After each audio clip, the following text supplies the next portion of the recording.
Grade 4s, this is the last part of our NS for this term, video 5, 17 July. And we are going to talk about the ear. This is only this piece that we're going to fill in, and I'll send you a video as well. There's a nice picture of the ear. There's your outer ears, right? And then there is your eardrum. This is the important thing. And there are the bones. And this is the cochlea, this word. Cochlea, that it looks like a snail. But this was just quickly. And when you watch the video and they talk about the cochlea, it's actually cochlea, no?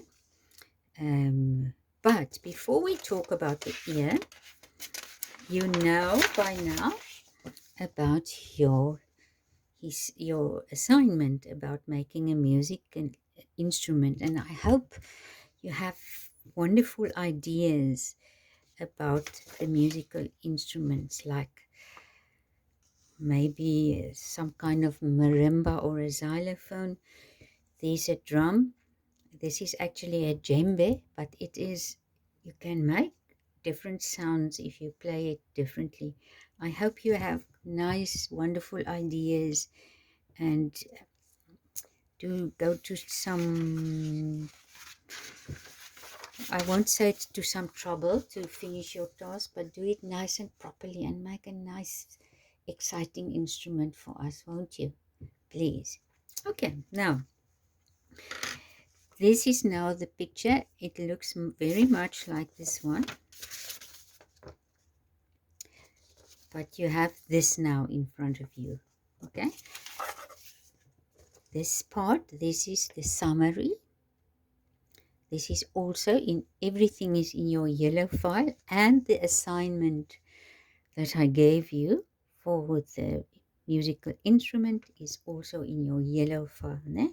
The day I handed it out, you had to put it right on top, right in front, so that your parents could see it. Remember? Right, so nothing strange, nothing difficult, nothing confusing about that. No. Right, so this is the summary now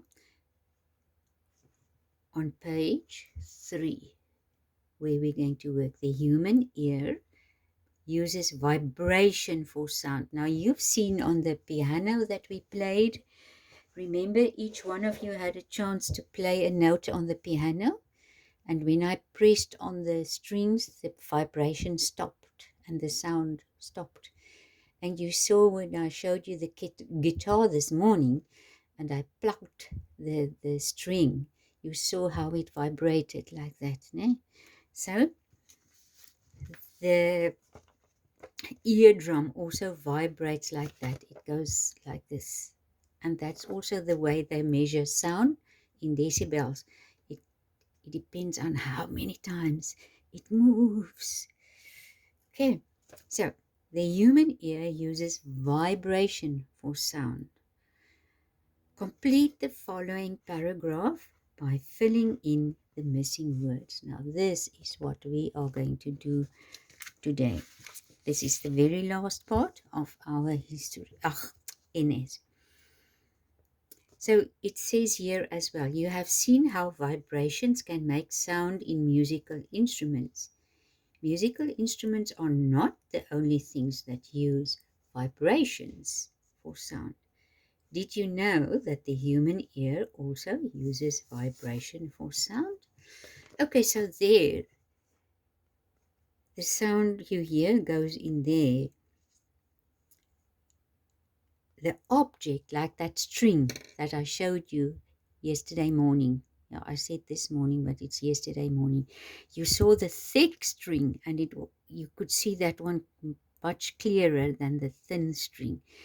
So when I plucked the string, you saw it vibrated like this. Ne?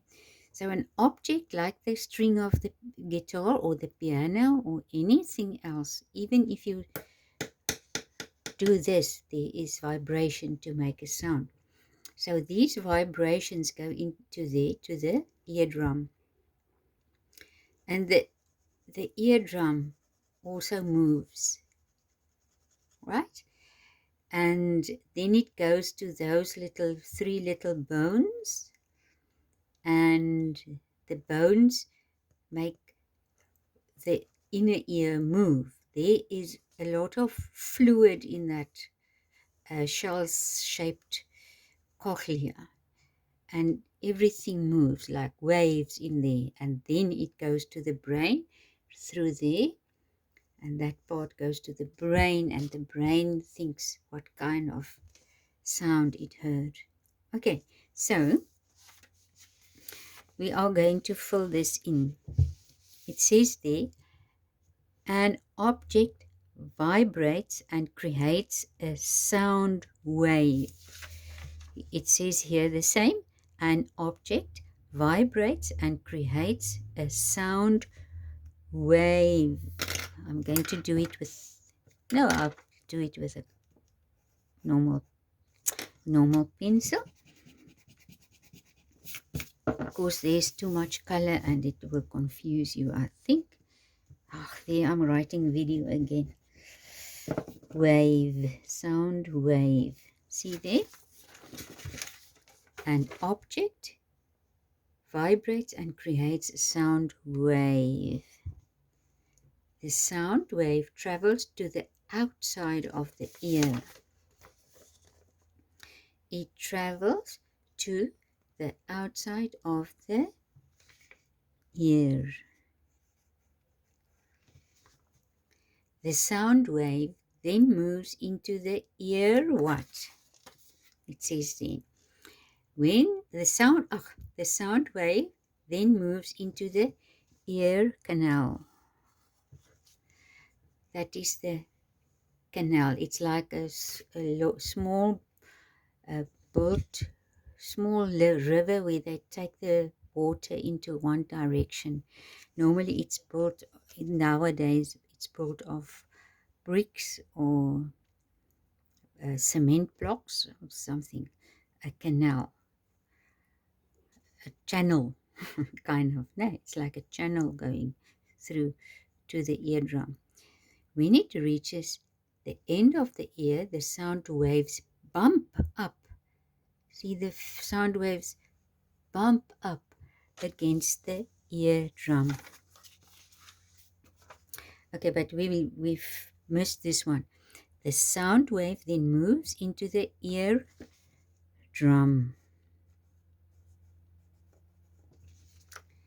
When it reaches the end of the ear, the sound waves bump.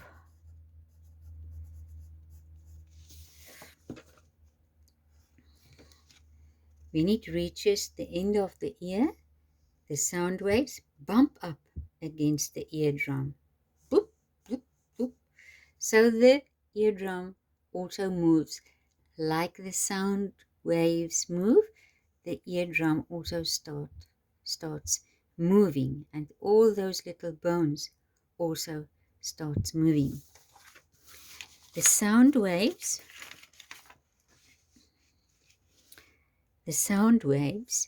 cause the eardrum to vibrate. You saw the vibration on the strings yesterday, and the other day you played on the piano. Vibrate.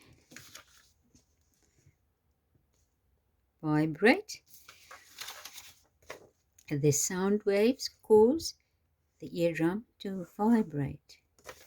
Then it says there, the vibration moves tiny bones in the middle of the ear. There are the 3 bones. I'll tell you about that on pictures, which I'll send you through email. The vibration moves tiny bones in the middle of the ear. These bones, there's another time bones, carry vibrations into the inside of the ear to the shaped bone called the cochlea. Cochlea. So it's now like this. The vibration moves tiny bones in the middle of the ear. These bones carry vibrations into the inside of the ear to the shell-shaped bone called the cochlea. You will understand better. I will send you a video. It's a bit advanced for you, but you will get a clear idea about what happens with the ears and the cochlea and the small little bones. This part sends the sound to the brain, né? Which tells us what sounds or words we hear. So, these bones carry vibrations into the inside of the ear to the shell-shaped bone called the cochlea. The cochlea sends the sound to the brain. There's cochlea and brain. And then the brain tells us what sounds or words we hear. And there is the end of our natural science. You can write there 17 July. You can write there also 17 July. I'm going to tell you something just now. Okay, here I have some pictures about the three little bones in there. Okay, I think I will open it here like this. The three little bones. There is the eardrum. They also call it membrane, which vibrates. I will show you now on another picture. And these three bones, it's the smallest bones in the body. They are called the hammer, the anvil, and the stirrup. Stirrup, whatever. Ne? So, here is a nice picture. It's not a real stirrup or stirrup. I don't know how to pronounce that. But it looks like it. So, they say that part looks like a hammer. And this is an anvil. It's a big iron block. It's really an iron block which they used to heat warm pieces of metal. If it was warm, they could heat it and bend it into any direction, because when the iron is hot, you can bend it or make it thinner. So that's what they've done with an anvil. So the hammer hits something on the anvil. The anvil is heavy and hard, and you can hit many things on it. And there, that little thing there, they call a stirrup, because that is what you use to put your feet in when you ride a horse, so that you can step on it and you can't fall off. You can fall off. I've fallen off a horse many times in my life. I've been a horse rider once. But then this helps you because you can balance. You step on the stirrups and you can balance yourself. So that is why they call that the hammer, the anvil, and the stirrup. It's got other fancy names also, but it's no need. You don't have to remember these names even. But it's just so that you can know why they call it hammer, anvil, stirrup, because it looks like these things. So it's quite interesting. And remember this part here. This is the eardrum. This is the cochlea. Okay. So, and this is the ear canal, or the river, or the route the sound goes. Okay, now quickly to this.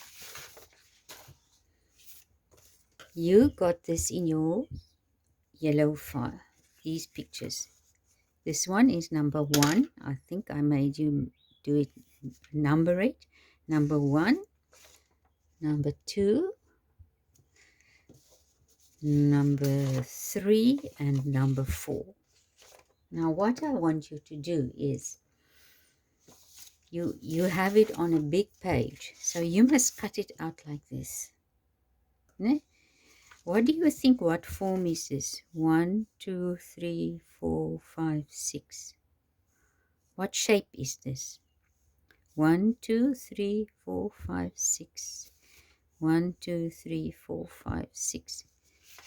Yeah, if you said hexagon, you're correct, because they have 6 sides and 6 corners. So when you've cut it out like this, all of them, number 4 must be at the bottom. Then there in that middle hexagon, you put some glue. This is number 4, so you put number 3 on it. See? So now you can lift it up.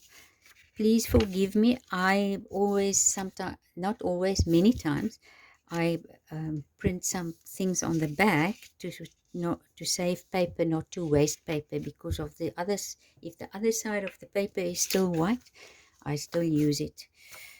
So I don't want to waste paper, but yours is white at the back. So don't worry about this that you see.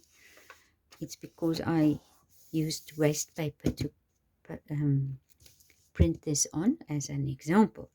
So now you've got number 4 at the bottom.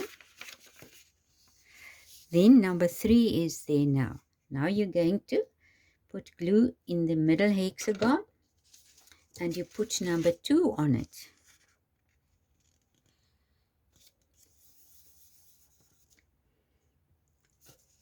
Now you put glue on the number 2 hexagon and you put your page 1 on it.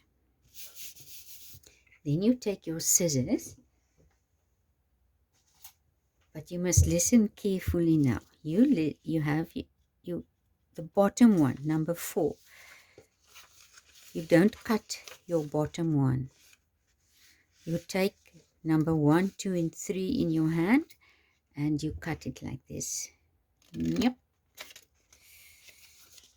And this carefully, just up to the middle hexagon. See, the bottom one is not, you don't cut the bottom one.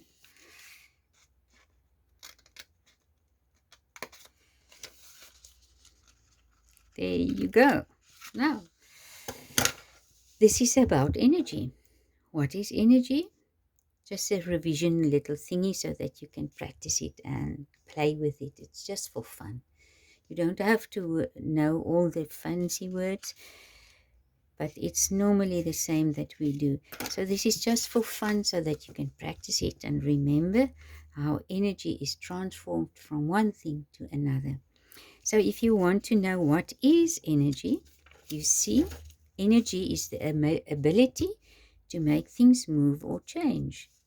So if you want to see what makes a car move, it's mechanical, or it can also, oops, this one isn't cut.